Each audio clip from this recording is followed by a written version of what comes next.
Sejam muito bem-vindos a mais uma classe do Na Tenda. Nessa oportunidade, nós falaremos a respeito das medidas da Arca da Aliança, daquilo que está por trás do véu. A verdade é que nós vamos trazer algo extraordinário e um tanto novo para os nossos amigos e alunos que fazem parte da classe Pro. Nós temos hoje uma missão de trazer as aplicações das medidas que foram reveladas a Moisés no monte. Eu sou o Pablo de Assis e você está na Tenda. O capítulo de número 25, o versículo 10 e o versículo 17 traz os detalhes das medidas que foram dadas a Moisés para que fosse confeccionada a Arca do Pacto do Senhor.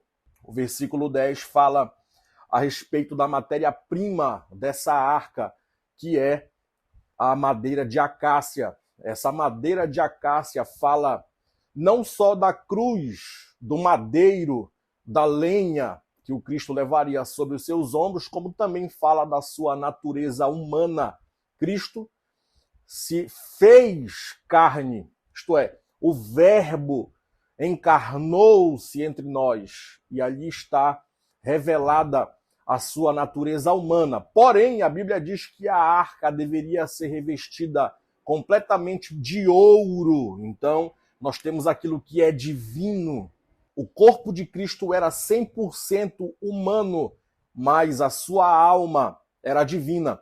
E isso implica nas medidas da arca, porque o texto diz aqui que ela seria de madeira de acácia, de 2,5 côvados, isto é, 1,10 m, de comprimento por 66,6 centímetros de largura e 66,6 centímetros de altura, isto é, 1,5 côvado. Então, a primeira coisa que nós percebemos aqui é que essa caixa era retangular. Esse retângulo estava delimitado a estas medidas de comprimento, largura e altura. A largura igual à sua altura, pois a sua divindade estava limitada. Então, quando eu olho para a medida igual entre largura e altura, eu percebo que o Verbo não fez nada, nenhum milagre foi operado como o Cristo Deus. Não. O Cristo da Bíblia, dos Evangelhos, operou segundo a natureza humana, com um detalhe importantíssimo: um homem cheio do Espírito Santo. O Cristo encarnado não é onisciente, não é onipotente, não é onipresente, mas ele tem em si as 7 manifestações do Espírito Santo, segundo o que profetizou Isaías no capítulo 11, versículo de número 2. Então aqui nós temos um Cristo limitado, quando ele diz assim: o Filho do Homem não sabe o dia da sua vinda, nem os anjos de Deus, senão o Pai.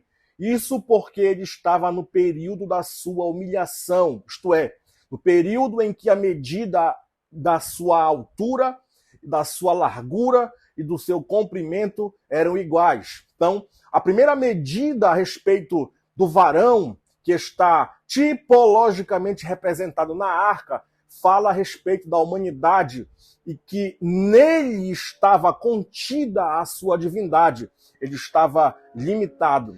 O verso 11 é uma profecia, pois o texto diz aqui: e a revestirás de ouro puro, por dentro e por fora a revestirás, e a circundarás em uma bordadura, isto é, traduzido como coroa no hebraico. O texto diz aqui, de ouro sobre ela. Então, a coroa sobre a caixa já apontava para a realeza, a sua linhagem real. Ele seria um homem da linhagem real, ou seja, da descendência de Davi.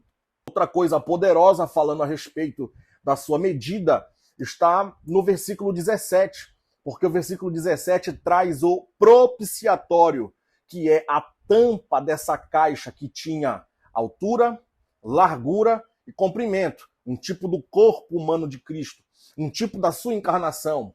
Mas o verso 17 faz questão em dizer E farás um propiciatório de ouro puro, de 2 côvados e meio de comprimento e de 1 côvado e meio de largura.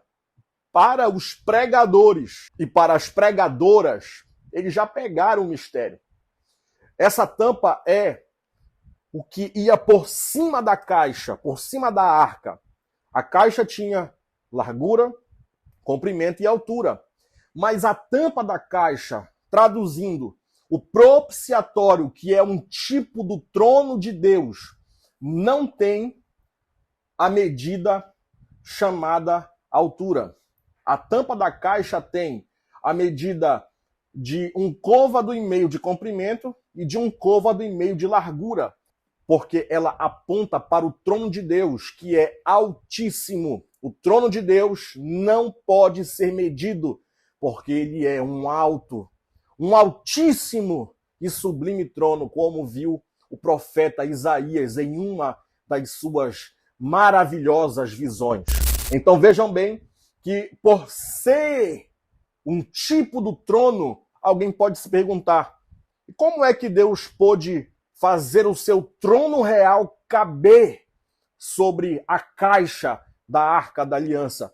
É porque a revelação de Deus tem a medida da tua capacidade para receber. Deus se revela na medida em que você pode receber. Ele nunca dará além da medida que você possa contê-lo. Então isto já aponta para uma das parábolas que Jesus conta a respeito dos talentos, que ele deu talentos, cada um segundo a sua capacidade. Essa foi uma classe sobre as medidas da Arca da Aliança que vão continuar no nosso projeto de educação cristã. Faça parte você também. Desde já eu quero pedir para você deixar um like nesse vídeo, fazer a sua inscrição no nosso canal e deixar um comentário sobre que parte você mais gostou do nosso conteúdo. Até vou ficando por aqui e te desejo uma bênção sem medida sobre a tua vida, sobre a tua família e sobre a tua casa. Deus te abençoe em nome de Jesus.